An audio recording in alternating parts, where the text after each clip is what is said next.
आप ज्ञानवापी पर प्रदर्शन कर लेंगे, आप बाबरी पर प्रदर्शन कर लेंगे, आप काशी विश्वनाथ के विरोध में प्रदर्शन कर लेंगे, लेकिन अंत में आपको मिलेगा क्या? बाबा जी का ठुल्लू और सिर्फ योगी जी का ठेंगा, और कुछ नहीं मिलने वाला है आपको। बात रही इनके प्रदर्शनों की, तो इन्होंने प्रदर्शन सीए एनआरसी पर भी किया था, इन्होंने प्रदर्शन हर एक चीज पर किया है, इनके प्रदर्शन हर चीज पर होते हैं, लेकिन 1991 के एक्ट को याद कर लेते हैं ये 2 मिनट में बाबरी मस्जिद डिमोलिशन वाले एक्ट को याद करके। लेकिन जब सीए के एक्ट की पालनकर्ता की बात आती है तो हजारों मुस्लिम महिलाएं एक साथ सड़कों पर आकर पागलों की तरह इकट्ठी हो जाती हैं और हजारों बांग्लादेशी एक साथ इकट्ठे हो जाते हैं। तो अगर आप कानून का पालन करते तो और विरोध प्रदर्शन ना करते और अच्छे से संवैधानिक रूप से रहते तो ना अकबरुद्दीन ओवैसी इस देश में रहने लायक होते, ना तौकीर रजा कुत्तों की तरह आज भौंकते। लेकिन जिस तरह से शिवलिंग को फव्वारा कहा जा रहा है, कैसे देखते हो? देखिए, बड़े अच्छे आर्किटेक्ट होते थे मुगल एम्पायर के। अच्छा। 400 साल से आपका फव्वारा नॉन स्टॉप चल रहा है। एक बार को ताजमहल मांग लेता है, क्या कहते हैं, आपका नीडेस्ट। एक बार आपको क्या कहते हैं, आपका जो भी मॉन्यूमेंट है दुनिया के सातों मॉन्यूमेंट में हर कोई एक के बाद एक, चाहे वो 10 साल में मांगे, 15 साल में मांगे, एक बार आपका मरम्मत मांग ही लेता है। लेकिन 400 सालों से वहां पर एक ही फव्वारा चलता आ रहा है, ये अपने आप में बहुत अच्छी बात है और हमें तो मुगलों की तारीफ करनी चाहिए। लेकिन हमें यह भी बताना चाहिए कि शिवलिंग पर वजू करोगे ना, तो जिस हाथ पैर से वजू करोगे वो भी सलामत नहीं रहेंगे, ये भी याद रखना। लेकिन नैन, ये मामले को लेकर राजनीति बड़ी तेज हो गई है कि बीजेपी करवा रही है सब ये। देखिए, मैं भाजपा का प्रवक्ता नहीं हूं जो इस बात का जवाब दूंगा। जितनी बातें पेलनी थी आपने पेल दी। आप भाजपा पर आरोप लगा कर थक जाएंगे, लेकिन अखिलेश की नाक टेढ़ी की टेढ़ी रहेगी। राहुल गांधी को बुद्धि फिर भी नहीं आनी है, सोनिया गांधी फिर भी भारत को बहुत बोलेंगी। ये बोलेंगे भैंस के आगे बीन बजाने का कोई अर्थ नहीं होता है। लेकिन जो वजू की बात अभी नैन तुमने की कि वजू करोगे तो हाथ पैर जो भी है वजू होता था। मैं तो हाथ पैर की बात कर रहा हूँ, वो तो गर्दन उड़ा देते हैं। मैं तो बात कर रहा हूँ, वो तो गर्दन उड़ा देते हैं। मेरी वीडियोस पे मेरी तो गर्दन उड़ाने की बात हो जाती है।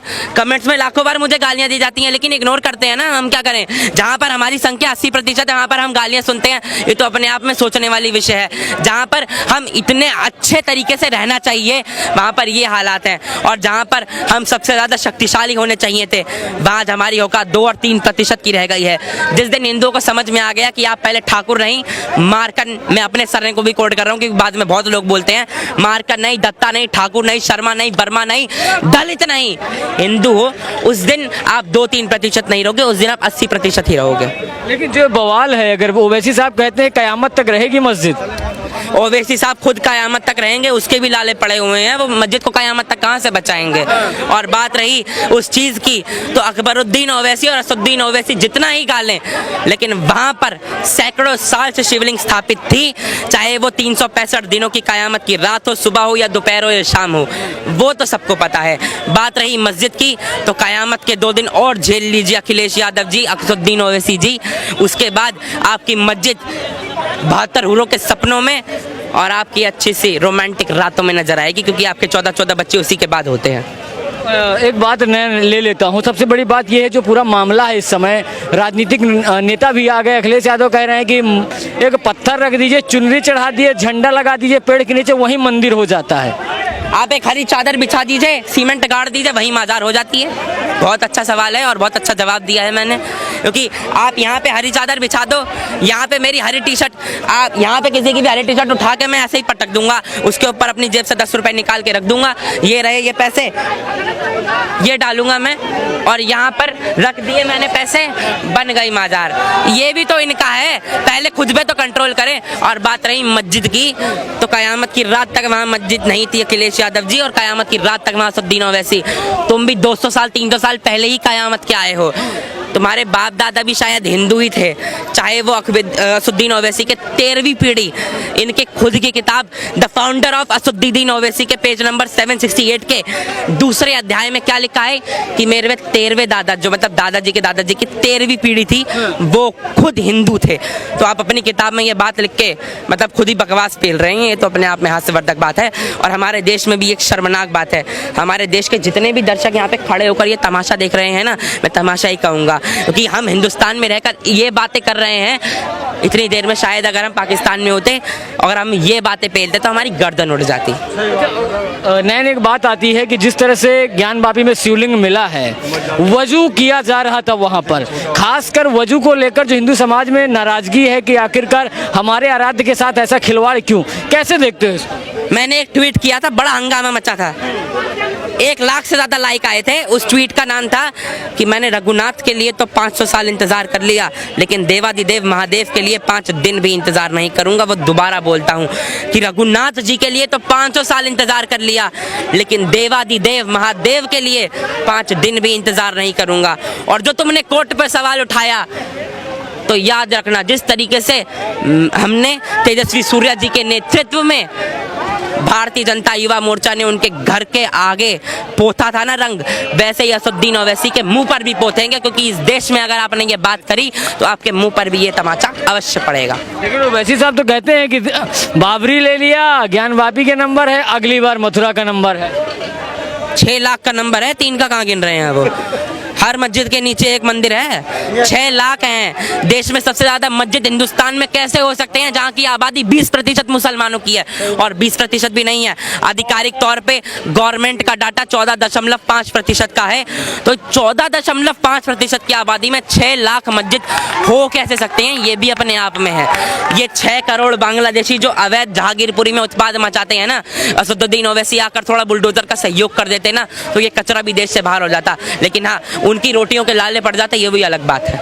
बहुत सारे नेता इस समय इकट्ठा हो गए इस मामले को लेकर, विरोध पे उतरे हुए हैं कि अल्पसंख्यक बड़ा प्रताड़ित हो रहा है जब से बीजेपी आई। बहुत अल्पसंख्यक प्रताड़ित हो रहे हैं साहब, बहुत ज्यादा। 35% आवास अल्पसंख्यकों को मिल गए, कितना अल्पसंख्यक प्रताड़ित होगा। 200 रुपए अभी सिलेंडर के दाम कम हो गए, फिर हल्ला मचाते। अभी जिन्होंने यहाँ पे खड़े हुए लोग हैं उनको बता दो 200 रुपए सिलेंडर का दाम कम हो चुका है, 9 रुपए पेट्रोल डीजल का दाम कम, 9 रुपए पेट्रोल का दाम कम हो चुका है। बहुत अल्पसंख्यक पेट्रोल कम हो रहा है। 1 मिनट। और जिस बात की इन्होंने ये बात कर रहे हैं ना कि ये जिस तरीके से उत्पाद मचा रहे हैं, उत्तर प्रदेश में जो 9 मेडिकल यूनिवर्सिटीज मिली हैं, उत्तर प्रदेश में जो कानून व्यवस्था का डंडा इन जैसे जिहादियों को पड़ा है, और उत्तर प्रदेश में जो बुलडोजर चल रहे हैं, इनके पेट में खुड़क मच रही है, उनको दस्त लग रहे हैं। बस इतनी सी बात है। इतनी सी बात है। लास्ट और आखिरी सवाल है, ज्ञानवापी मथुरा, क्या कुतुब मीनार भी? गलत बोल रहे हैं आप, कुतुब मीनार नहीं, विष्णु स्तंभ। और बात रही विष्णु स्तंभ की, अगला नंबर उसका भी होगा, अगला नंबर तेजो महालय का भी होगा, और अगला नंबर हाईकोर्ट ने तो उसको कैंसिल कर दिया ना, वो पिटीशन को, तेजो महल की। हाईकोर्ट ने तो शायद ईदगाह वाली भी पहले कैंसिल कर दी थी, अब एक्सेप्ट कर ली ना।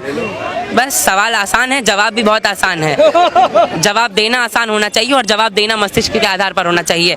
और हिंदू इस देश में बाहुल्य है, अगर उसकी आस्था के साथ आप खिलवाड़ करेंगे तो बाद में आप कहाँ हैं इसका भी पता नहीं लगेगा। हाँ, कानूनी व्यवस्था के जोर पर हम मारेंगे, हम आपको वैसे नहीं मारेंगे कि ISIS की तरह आपका धर्म परिवर्तन कर देंगे। आप घर वापसी करना चाहते हैं तो जैसे जितेंद्र नारायण त्यागी जी ने करी वैसे कीजिए, हम आपको उस तरीके से पागल खाने में डालेंगे जैसे हमने NSA लगाकर मुर्तजा को डाला, और बाद में उसके माँ बाप के पेट में खुड़क मची और वो अपने आप में पागल साबित हो गया। All India Muslim personal law board है, उसने कहा है कि सारी मस्जिदों की रक्षा की जाए, खासकर ज्ञानवापी की। ऑल इंडिया मस्जिद मुसलमीन की रक्षा की जाए, वही अपने आप में बहुत बड़ी बात है। और जो अपने मुस्लिम पर्सनल लॉ की बात, मुस्लिम पर्सनल लॉ की लॉ बोर्ड की बात करी, उसकी रक्षा की जाए, क्योंकि उसके भी खाने के लाले और वांदे दोनों पड़ने वाले हैं। क्योंकि जल्दी ये जितने भी मंदिर मस्जिद के मसले हैं ना, क्योंकि जितने भी आपने हिंदू के साथ खिलवाड़ करने थे कर लिए, अब ये शिया सुन्नी जितने भी अहमदिया जितने भी बवाल कटने थे कट चुके। अब एक तरफा मुसलमान भी सोचता है, चाहे वो श्रीमती निगत अब्बास हो, श्री मुख्तार अब्बास नबी हो, श्रीमती सुबुई खान हो, या चाहे कोई भी हो, सारे एक मन से सोच रहे हैं कि हमारे इष्ट महादेव का मंदिर वहां बनेगा, और उसके रोकने वाले को भी हम काल के पास अवश्य भेजेंगे। जय। जिनका नाम लिया मुख्तार अब्बास नकवी, सुबुही खान या निगत अब्बास, इनको तो RSS के एजेंट कह देते हैं। RSS के एजेंट तो खुद कई लोग हैं। RSS के एजेंट का क्या मतलब है, पहले मुझे इसका अर्थात होना चाहिए। देश की आबादी का हर 6वां इंसान RSS से जुड़ा हुआ है। आपके पास अगर दिमाग है तो उसका अप्लाई कीजिए। आप देश के 25 करोड़ लोगों को RSS का एजेंट कह रहे हैं। उत्तर प्रदेश की पूरी जनसंख्या को आप आरएसएस से लेना देना बता रहे हैं। आरएसएस है क्या? राष्ट्रीय सेवक संघ, राष्ट्रीय सेवा करने वाला संघ जो राष्ट्र की सेवा के लिए बना है। उसके ऊपर उंगली उठाएंगे तो उंगली यूं भी हो जाएगी, ये भी याद रखिएगा।